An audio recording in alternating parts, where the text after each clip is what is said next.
fellow old schoolers, and welcome back to some more old school magic here.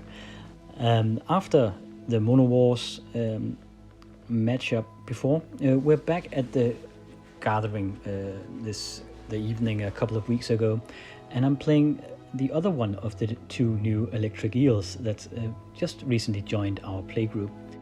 The other match was Composition A and also Skynet, two of my decks against his 5-color Geddon deck. And this one is another player and another brew altogether. Let's go over the decks real quick here. And as usual, if these deck techs are not your thing, I'll put down a timestamp here and you can go to that particular timestamp for the first match. So for the rest of us, let's look them over. So this is Jacob's brew, and he's calling his deck Rook and Burn. So as the name implies, it's red, blue and green. And we see here that it's pretty damn aggressive. And there's a bunch of 2-offs and 1-offs here. We have like what looks like an Burnham deck at its core. But it has 4 Sonic Blasts as well, and a couple of Flying Men and a single Power Sink as a cheeky way of getting a bit of control in there. It doesn't use Curd Apes as the usual Burnham does, and I bet that's because that he also plays with a full playset of Serendipity Freets.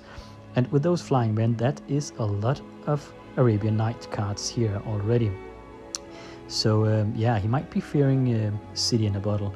So very, very low mana curve here, no Gens, but we have a couple of Giant Growths and a couple of Berserks.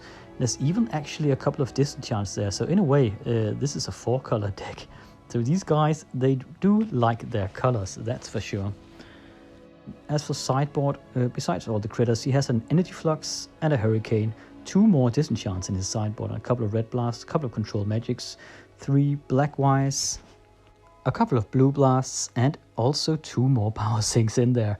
So yeah, pretty cheeky. As we see, this deck is totally unpowered, so it has room for extra cards, and it has put in those extra counter measures and Power Sinks in there. And it also has a Fork as a toolbox card.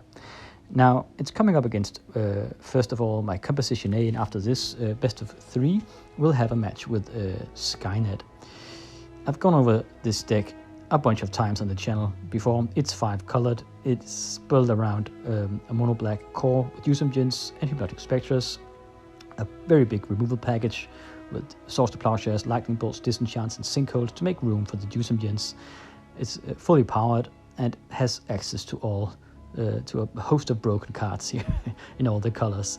And it also makes use of Underworld Dreams in combination with the draw 7s that will provide some burn effect and extra reach. So without further ado, let's get it on with these 2 very aggressive decks here.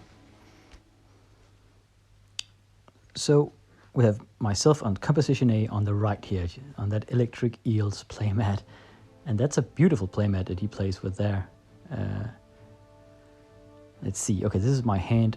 We have a bunch of Moxen. There's a Sapphire and a Pearl there. There's a Hypnotic Spectre, a Factory, a Badlands, an Underground Sea, and a Hypnotic Spectre. So a mana fixed and a bunch of mana.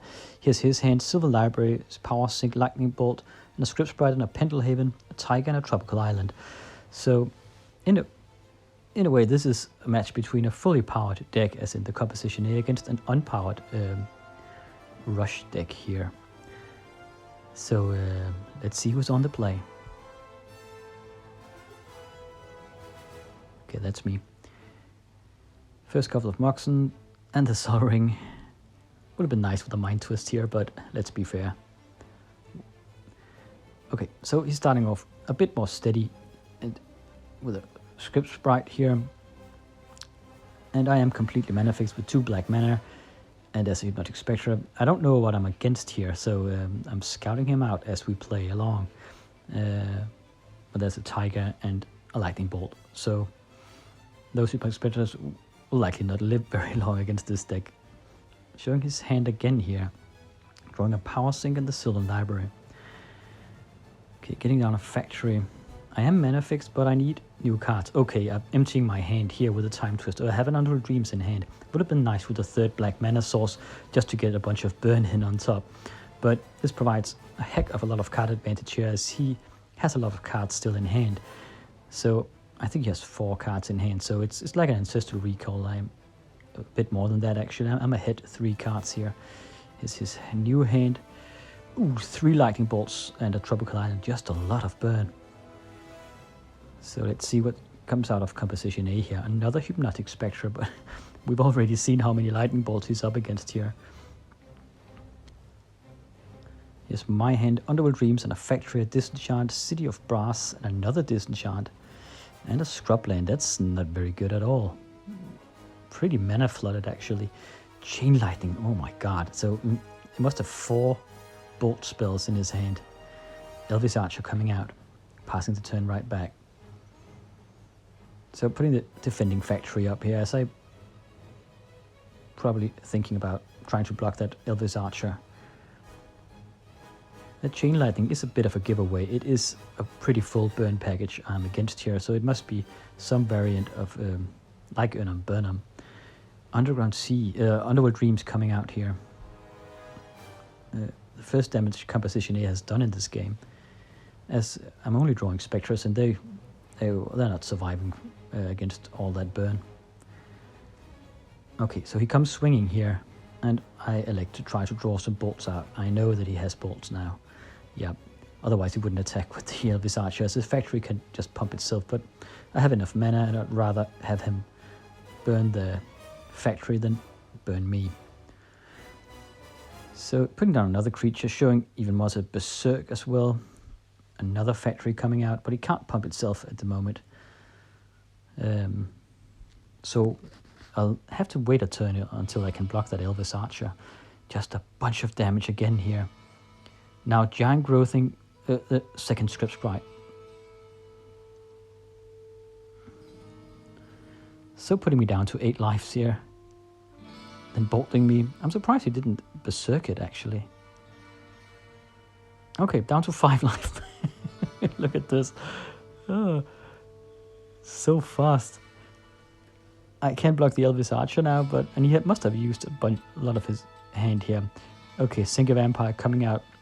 Perhaps that'll put a dampener on him, as it will grow as it blocks those critters. But I mean, man, I'm at 5 points of life here. At least the vampire flies, so it can pluck those Script Sprites out of the air. Doing a quick calculation here, then coming over with everything. So yeah, I can't let anything go in. So blocking the Elvish Archer and blocking one of the Script Sprites with the Sink of Empire here. Trying to hold on for dear life. So here we go. So it berserks the 1 Script Sprites that get in. It doubles its power, so it now gives 2 points of damage and everything dies. And then there's a bolt. That's 5 points of damage. I'm dead. Okay, so, and he has a Disintegrate in hand as well. Look at that. Rock and Burn wins, stuck with 2 Disenchants and a Library of Alexandria, just getting completely overrun here. This is round number 2 after sideboard. And I can't remember what I sideboarded in, but I imagine it's a couple of good old-fashioned terrors against all his creatures. Probably some Blue Blasts as well. And Sushis for extra creatures, just to try and hold him off my back, just trying to get as much creature in there as I can. Here's his hand. The angle is a bit off. But we have an Elvish Archer, Golden Pixies, Pendelhaven, Sonic Blast, Fireball, and another land. Very, very focused. Giant Growth there. Here's my hand. Scrub End, Swords of Plowshare, Balance, Terror, Mox Jet, and a Hypnotic Spectre, and also a Badland. So at least we have some white removal, and we have mana to cast it, and also some red mana. So I hope I'm drawing into some bolts here. Throwing down the Mox Jet, keeping that Swords to Plowshares in hand. Okay, here he comes with the Script Sprite.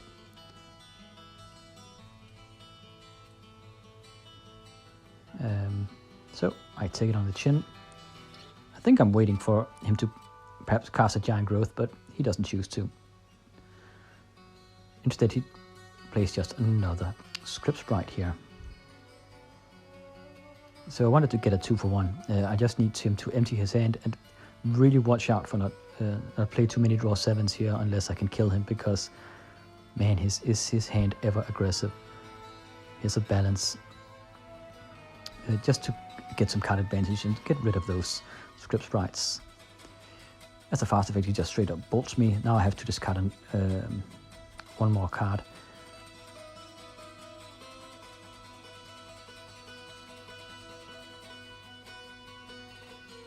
It's kind of the Badlands and the Swords to Plowshares. I think I'm keeping the Terror in hand. It is better here than the Swords to Plowshares is, as I haven't seen any artifact creatures out of him, and he doesn't play black. Okay, trying to follow up with the Hypnotic Spectre, thinking that, well, he has played his Bolt as a fast effect. It might get in, or might provide even more card advantage, but no, that's a Chain Lightning. Here's his hand, Send to be Freed, Giant Growth, Disenchant, something else I couldn't see. Another Factory, and there's a Sushi. I sideboarded those in, just as bodyguards here, against all the critters. But I didn't know, but it just gives his disenchants targets now. Damn it. At least it's used in the Sushi. I still have the Factories. So, swinging for 4 here. He's also, yeah, so he doesn't have any bolts, it seems. Okay, playing a Serenity Be Freed now. Putting him down to 12 points of life. Okay, Swords to Plowsharing it in his end step, and he gains 3 life, but now I can attack again. He has 4 more damage. He's at 11 points of life now.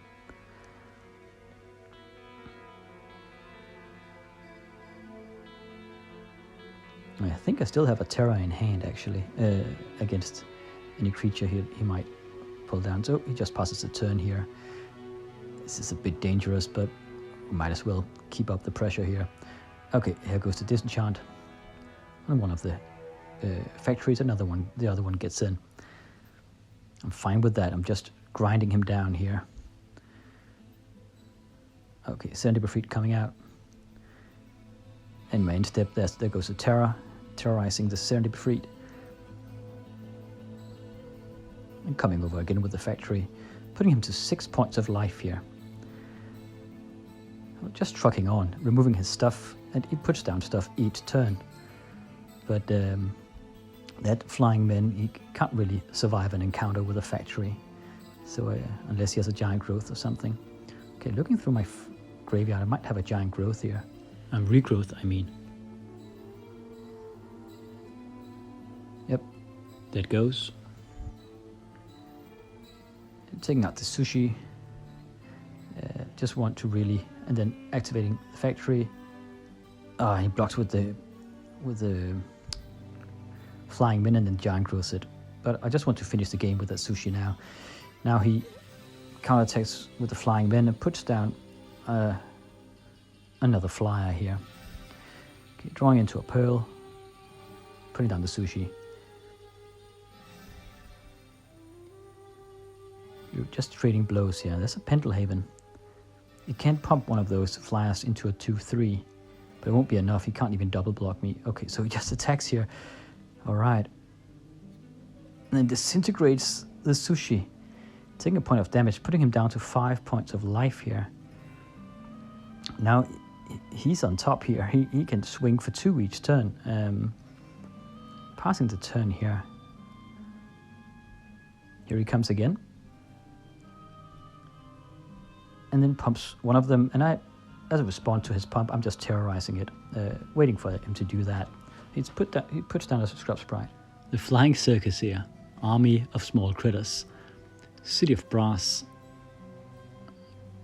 Okay, seems like I needed that, because I only have black and blue. Okay, yeah, Time Twister here. I only have a Disenchant in hand. It is exceedingly dangerous to give him a new hand with all that burn, but he's at 5 life, and I'm at 11, and yeah, I'm banking on getting something out here. I can't just keep on taking those damage from him, from those that flying army there. It's 3 points of damage each turn, so we need a new hand, and I have a bunch of mana here, at least.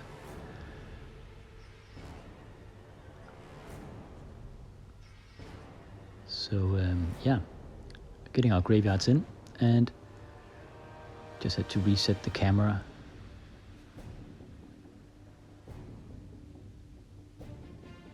Okay, here's my hand.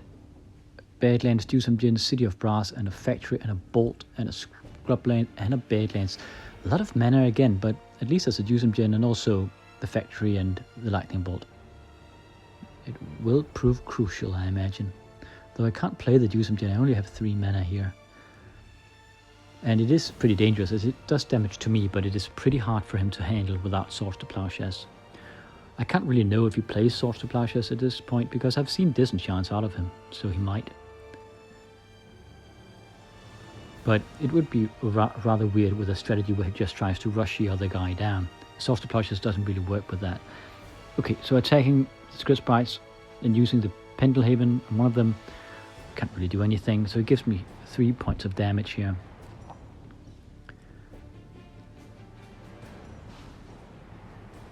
Then puts down a Serenity Be Freed. Okay.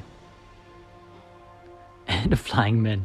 Just, yeah, the Flying Circus here really takes off. That is 3, 4, 5, 6, 7 points of damage next attack step.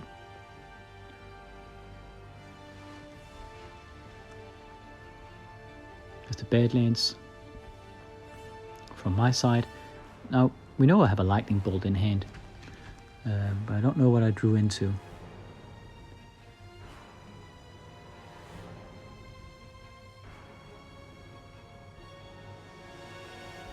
Looks like the Dusum Djinn, yeah.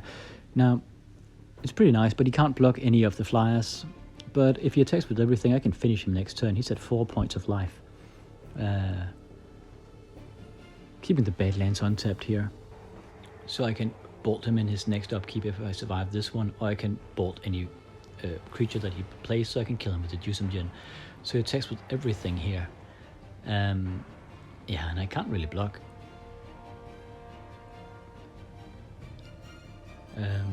So trying to keep patience. I can take whatever damage. If I only survive, it's fine. Not using the bolt at this point. He'll do 7 points of damage with the Pendelhaven. I'll take 1 point of damage from the Dusum Djinn. That's 8 points of damage, and I'm at 9. So yeah, it's acceptable. I can survive and kill him next turn. Then he giant grows and kills me. So we need to use the bolt now. As a fast effect, I just blow it out of the sky before the giant growth takes effect. So the bolt had to be used here. Now I can't bolt him, which is a bit annoying. So going down to 3 points of life after he has activated the Pendelhaven. As he has done 6 points, and now he puts down an this archer, and that can block the Dusum Djinn. Now I need to draw something to take it out here. A Terror, Swords to Plowshares, or a bolt on him would be fine, because the Serenity Be Freed will kill him. Let's see. No bolt, it seems. There's a Factory I had in hand.